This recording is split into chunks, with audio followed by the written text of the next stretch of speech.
gentlemen, this is Vince Miller. Thank you so much for joining me in this series through Daniel. Today we're going to be in Daniel chapter 10. Now the following section that I'm going to read is very encouraging. It's filled with tons of affirmation for men out there who are struggling through just about anything.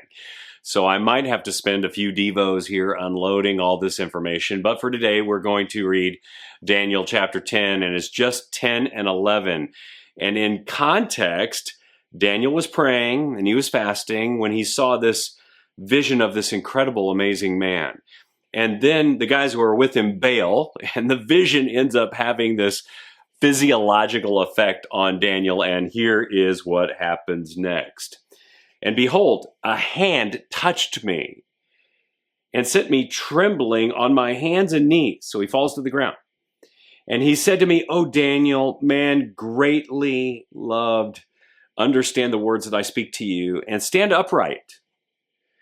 For now I have been sent to you." And when he had spoken this word to me, I stood up, trembling.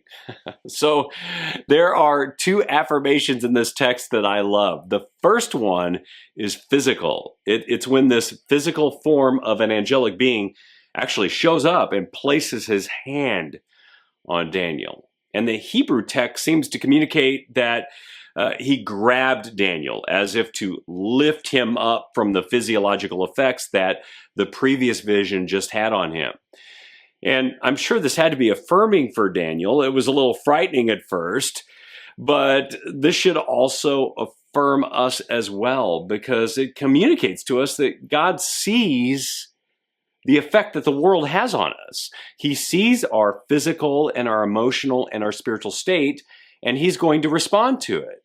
And he wants to lend us a helping hand, even if he must break into time and space to do it. The second affirmation is verbal.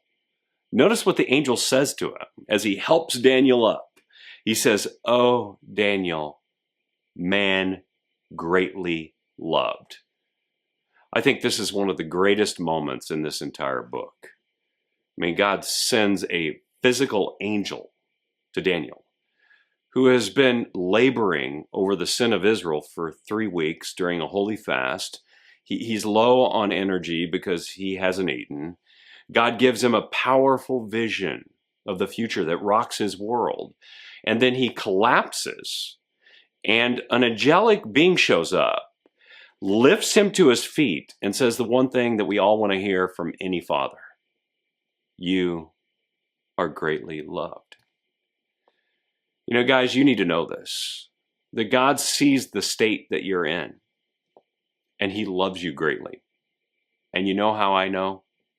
Jesus told us he did. In John 3:16, Jesus said from his own mouth, "For God so loved the world," that's you, "that he gave his one and only Son, that whoever believes in him shall not perish, but have eternal life." Is there any other affirmation from God that you'll ever need? I think not. Guys, I hope this has blessed you today and given you a sense of affirmation regardless of where you're at.